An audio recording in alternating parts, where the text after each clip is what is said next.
どう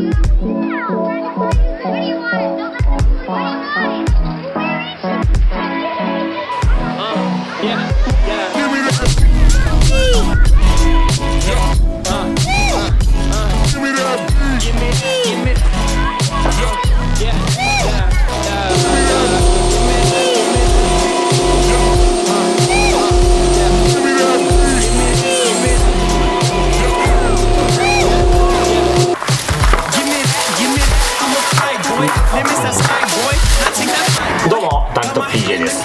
今日はホームセンターで売ってるこの角材、木材を使ってクライミング、ボルダリングのトレーニングができる器具を作っていこうと思います。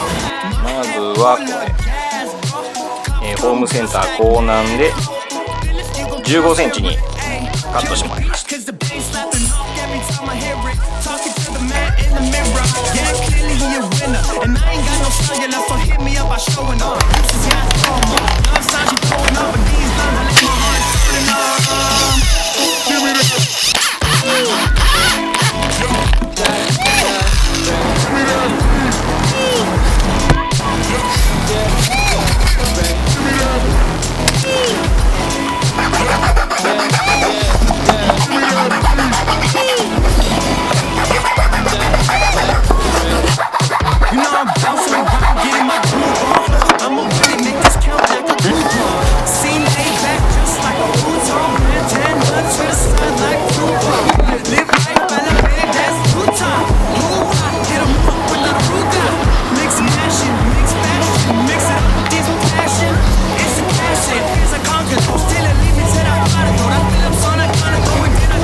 いい感じ。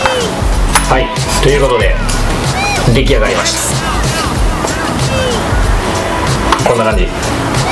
材料費なんですけど、この 2x4 の木材、これが400円、あとカラビナがだいたい500円で、ロープが600円ぐらい、合計で1500円で作ることができました。では早速これでトレーニングをしてこようと思います。行きます。いってらっしゃい。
今日の晩ご飯、お好み焼き、